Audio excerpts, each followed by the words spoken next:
Hi, I'm going through the old Kenner toy line for Star Wars from 1977 to 1985 using the Ultimate Guide to Vintage Star Wars Action Figures 1977 to 85 from Mark Bellomo, published in 2014. This is a great little guide. There was an edition after this that I didn't pick up, but I like this a lot. So right now I'm on part 3 accessories. So uh, they basically went through all the action figures, and that's in parts on this channel. You could check them out. But this is going to go through all the play sets and vehicles and creatures, etc. So let's begin with the collector's action stand. This was offered in '78, and basically it was a stand for all your figures, displaying them, sort of getting into the collector's market kind of thing. It's a mail away, a nice little action scene in the back, painted scene with a TIE fighter shooting at an X-Wing fighter outside of the Death Star, and you display all your figures on this stand. And here is the Cantina Adventure Set, not to be confused with the HasLab Cantina. But this was a cardboard set. Cardboard was a fairly common thing in the late 70s. A fairly common medium to manufacture these play sets. Here are some colorful characters displayed on the Cantina Adventure set. Not much to go by here. It's just a little diorama for your figures. Here's the infamous Death Star. So this Death Star, of course, competes in a lot of people's hearts and minds with the Palatoy Death Star, which is not featured in this book. This is purely North American. The Palatoy Death Star looked more like a Death Star, but it was cardboard. It was spherical, and it was like a top half of a ball. And here, this is a pie wedge kind of the Death Star. It just portrays scenes from the movie. So here's the chasm, where Luke and Leia swung across. So it recreates that scene. There's the little rope for it and everything. Here's the garbage chute, recreates that scene. So scenes that were popular in the movie involving the Death Star. And this thing is where Obi-Wan shuts down like power generators and stuff inside. Here's a gunner. So it's pretty cool in that it sums up scenes that people wanted to recreate from the film. It's a neat playset. I had the opportunity to buy. I haven't bought one yet. Of course, this came with Dianoga, which you didn't really fully see in the movie, but you saw as a figure here. It also came with little sponge pieces to depict the garbage stuff. It's pretty cool. It's a nice big playset, nice big tower. Here's the garbage chute in action. You can escape it. You can compact it. So they went out of their way to make this a nice toy that summed up stuff. Here's the swing across the chasm. Here is an elevator, and R2's getting in it. Here's a nice gunner with some nice troop builder figures. Here are a ton of pieces that you basically place on the outside of stuff to make it look more presentable and fasten it all together. Here's the gunner separate. Here's all the garbage pieces in the Dianoga. Pretty awesome. Now one day I'll get one and display it on my bookshelf. Here's an Imperial Tie Fighter. I have one. It's in a box. The box is not sealed, but the actual Tie Fighter has not been put together, and all the decals are on their backing. Pretty cool stuff. But this is a great reproduction of the TIE Fighter. I mean, you put the figure in here and you lift this lid up, and it's got the classic wings and everything. Here's the battery cover, so it made sounds this lit up. Here's the classic land speeder. They went out of their way to make this stuff look like the movies. Here's the engine. If you lift up this hood, This is all 1979. So here's the Creature Cantina playset. This is the Cantina playset most kids wanted. It's got plastic stands. It feels more like a real playset. It's got pictures of the characters from the movie. Of course, the band that played that classic song in the Cantina scene. The Cantina scene was a big deal back then. It was an iconic scene. Everyone loved it. Everyone loved all the creatures and stuff in it, and all the sounds and the atmosphere of it. It became iconic. Of course, George Lucas didn't like it, and he tried to recreate a lot of those creatures with CGI in the special editions, which are now just A New Hope, which I don't like. But this is what I love. I love the atmosphere of this. You don't really need much for this. Here's the table where Greedo and Han Solo shoot, and Solo shoots first, of course.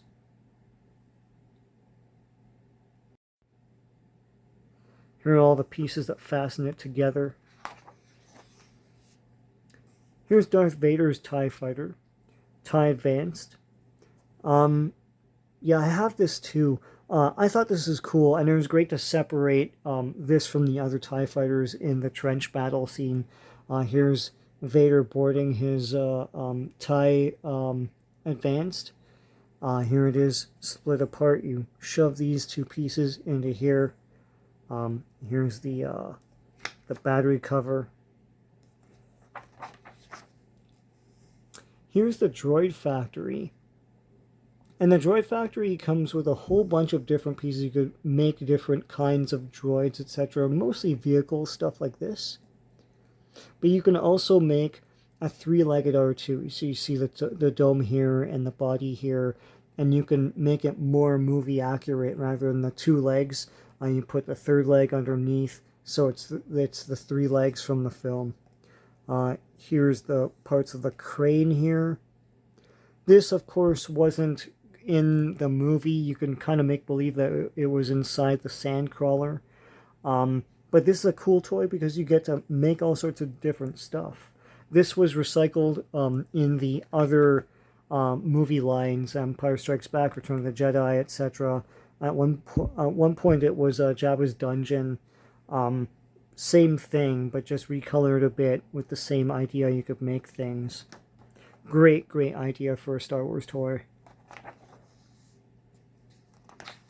Oh, I skipped a page. Here's the Imperial Troop Transport. This thing was created by Kenner as something to supplement everything else.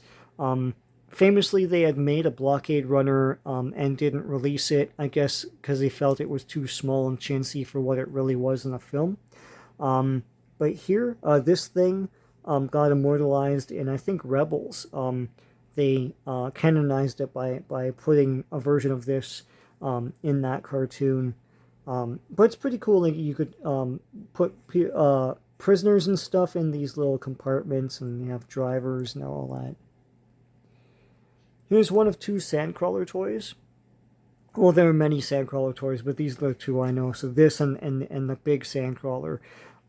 This is the Land of the Jawas playset. This idea was recycled for Empire Strikes Back, where they had a big Adat here rather than the Sandcrawler. But you do get the escape pod from the film for this.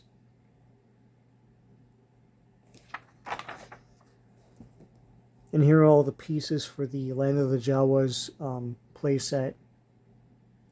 This is another one of these like cardboard things, but you do get the scene where they suck R2-D2 up into the thing. You can recreate that as well. Here is the infamous, famous Millennium Falcon. Infamous because a lot of kids probably didn't see this because only rich kids got this. I know one kid on our street had this and an AT-AT. I don't know if his parents were fighting or what was going on, but this thing was epic because it looked like, basically to scale. It wasn't really to scale, but like you could fit a lot of figures in it. There's a whole big playset. You could store stuff. You can recreate the that chess scene where like Chewie's playing with the droids. Luke can train against like the Jedi ball thing. Also, there was the upside down gunners from the movie and everything. They went out of their way to recreate all sorts of stuff for the Millennium Falcon. It was incredible. I have one of these. It is really awesome, and you know a lot of Millennium Falcons that they've released recently or like since are a little chintzy. You might as well just go back to this mold.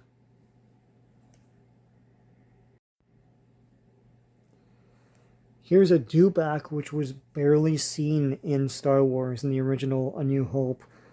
It's seen in the background, and there is a shot of one up close in the trading cards, but they didn't really show it all that much, and here it is in all its glory in figure form.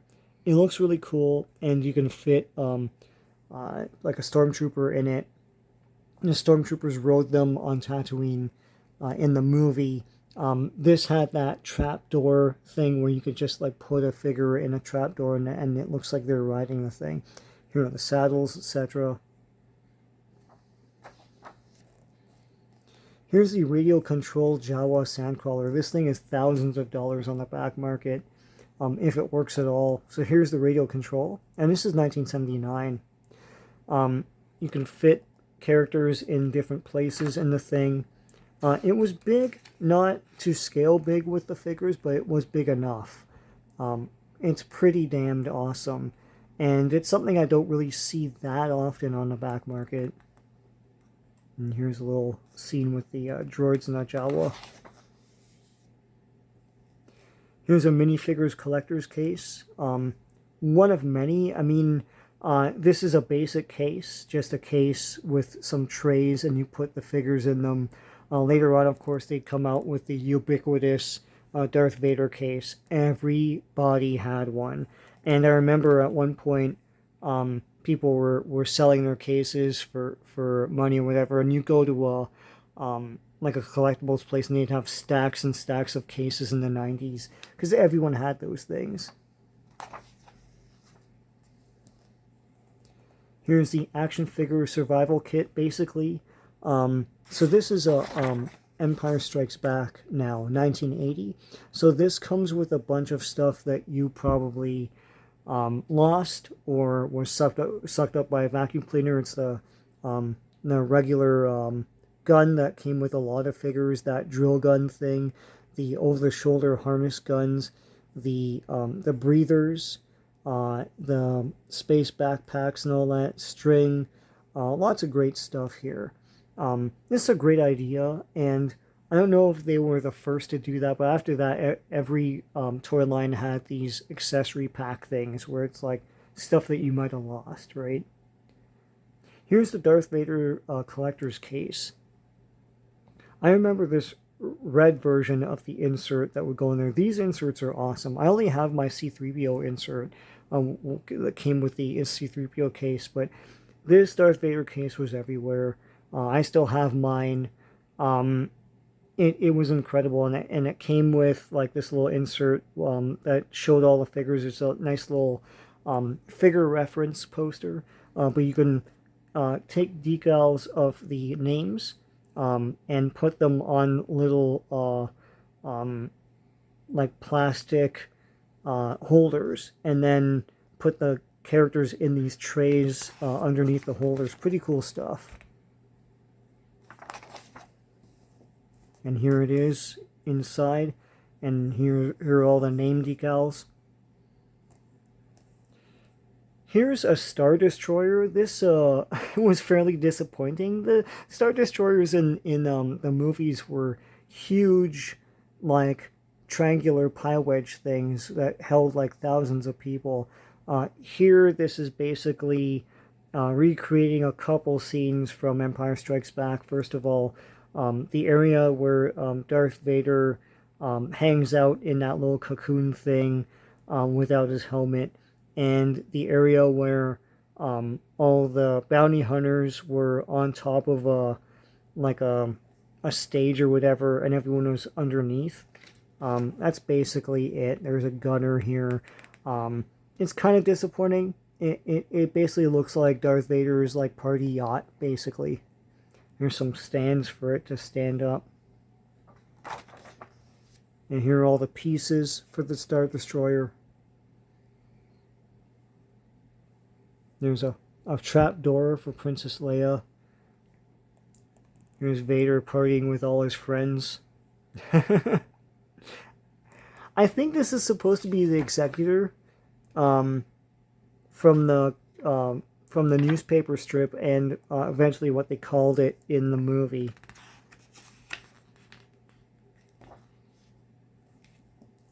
Another vinyl carrying case with some trays.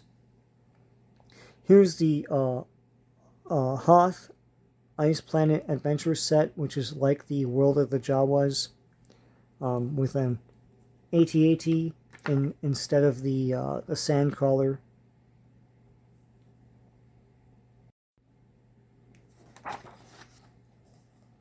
Here's the Imperial Attack Base playset. This is on Hoth. This was pretty awesome stuff because some of these environments can break away as though they're blowing up from like laser fire. I have this. This is pretty incredible stuff. These things, of course, yellow with time, so you have to be careful storing them, keeping them out of sunlight. But yeah, you can see all the different play environments here. He's hiding out, but this thing breaks off. Here are all the breakable pieces of the ice around the play set. This never happened in the movie. It was the rebels that were dug out in trenches. The stormtroopers were just trying to storm those things. Here's the Snowspeeder. This is an iconic ship. These are the things that take down the Adats. This is pretty neat, and you do get to put two figures in, one looking one way and one looking the other way, manning the gunner. Here's a Tauntaun. I had a Tauntaun. I don't know what happened to my Tauntaun, but I bought like a new one in the box. That one doesn't have a complete harness. It's broken like right here. And a lot of them break right in the middle there, so it looks like they're holding two pieces of the saddle, but it's supposed to be one piece. Here's the trapdoor mechanism that you just shove a character in. Now here, they do have a mold of the legs, so you could pretend that they're putting their legs inside like a harness here, and it just that's their legs, rather than it being in a trapdoor. Here's the Twinpod Cloud Car from Bespin. This thing is everywhere nowadays. For whatever reason, it's so common, at least where I am. I don't know about, where you are. But this is really cool that they made this because it doesn't have a lot of like multiple purpose uses. It's just the patrol car of the cops on Bespin, I guess. Here's an action figure display arena. Basically little scenes from Empire Strikes Back, and you can display figures on these stands.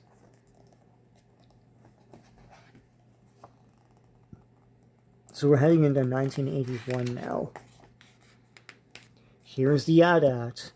This was called an Adat in the toy commercials, but now everyone calls it an AT-AT. This thing was massive. It was pretty awesome. Like, you could put characters in here, and you could put characters in the driver's seat here.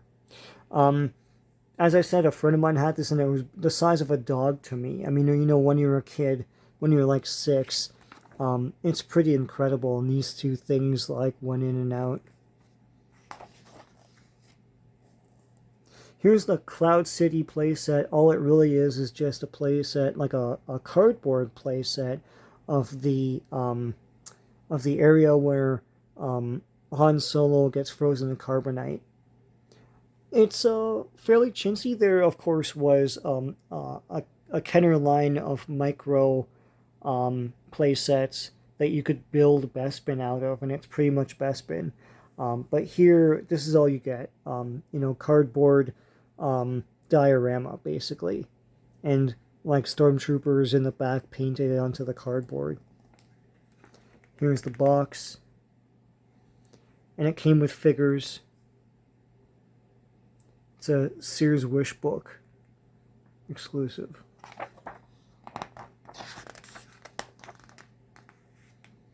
Here's Dagobah. I have this. It's pretty awesome. It's another one of these playsets that like it looks deceptively small, but you can recreate a whole bunch of things from the movie. That's what it's designed for. Here's the swamp. It's a fairly chintzy swamp here, but it's bigger in the movie, where you could put your periscope R2-D2 in. This sponge, of course, famously, none of the original is left. It dissolved. I have sponge that someone put in the play set that I have that, you know, recreates the thing. Here are crates that like move up with a lever. They're just held by something. Here's a little holder for Luke. You can like swivel up or down. You can move it around. You can have him levitate. Here's Yoda's home. Here's Luke levitating. Yeah, there's a lot more detail to this. It's a pretty awesome playset. Pretty cool stuff. I know some people are disappointed by it, but I thought it was pretty incredible.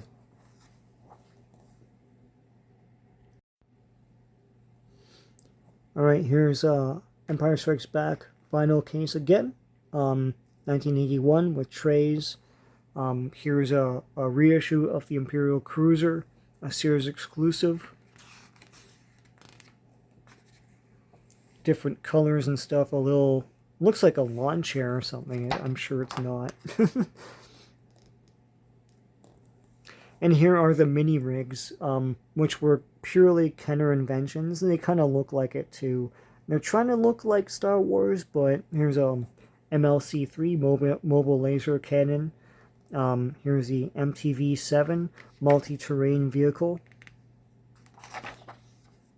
These are lower price point offerings for parents that couldn't afford the bigger stuff. PDT-8 personnel deployment transports. You could put characters in these things and they can drive them around. Here's the Rebel Command Center Adventure Set, a Sears exclusive. Another cardboard diorama with a fairly substantive stand, like a hard stand you could put things on. And this is supposed to depict the inside of the Rebel Hoth base. And here it is, Slave One, that's what it was called, Boba Fett's spaceship. This thing was pretty awesome. It behaved like the ship in the movie. You could turn it right side up for it to fly. These things would rotate with it when it did that. Pretty awesome. You could load things into the back of it like the movie. Here's the Turret and Probot playset. This is a Hoth playset. This is the only playset you can find the Probot. As I said, that weird looking figure from Empire Strikes Back, I thought that was the Probot, but this is the real Probot. It looks pretty cool. You could stand it on a stander. You could take it off and play with it. Here's this cannon, and you can shoot the Probot, and the Probot can go down. This stand collapses.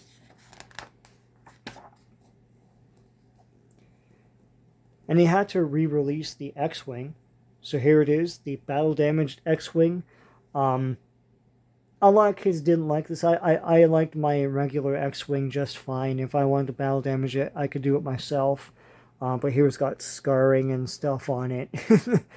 Here's another mini rig. I have this one, the Cap 2.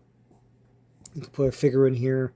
Looks pretty cool. These kind of look sci-fi-ish, but this looks the most sci-fi to me with these weird arms. Here's another Empire Strikes Back vinyl minifigure collector's case, this time with red trays and yellow character poster sheet thing. As you can see, they're going through the years. Empire Strikes Back came out in 1980. They're still releasing product in 81, 82. That's how long pop culture lasted back then. It wasn't drowned out by other things. So there's still a hunger for this at this point. But now something called Return of the Jedi is coming out, so they're putting that branding on some of their packaging, as you could see with this little mini rig here, INT4. And here's a red laser cannon. This looks like the cannons from Empire Strikes Back, from Hoth.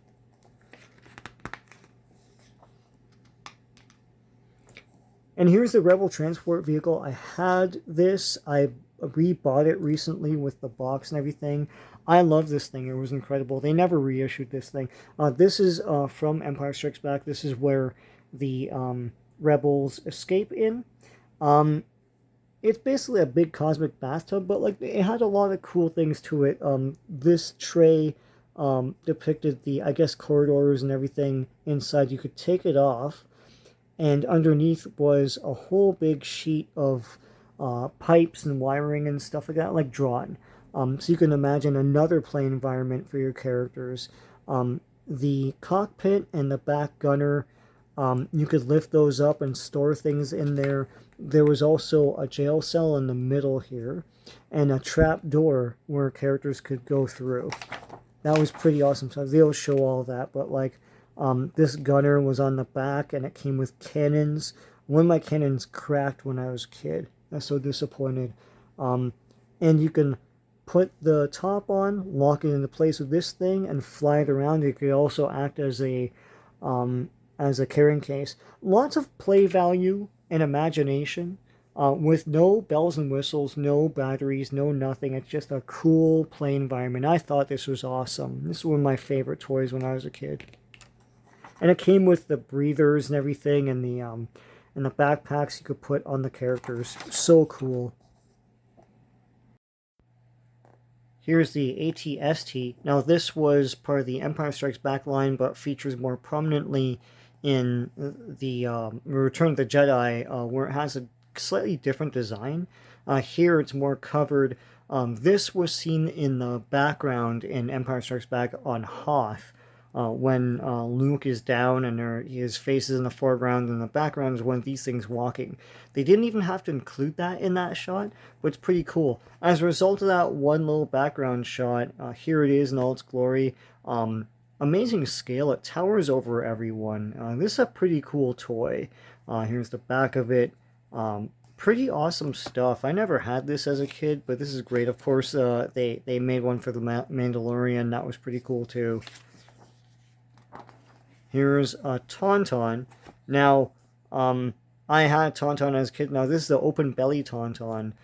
So later on in the run in 1982, they made one where you could fit a figure up top through the trap door like usual, but also the belly opened up just like in the movie. They would never ever do that now, but you know, basically a Tauntaun's dead and you open up its belly and you put a figure inside to keep warm.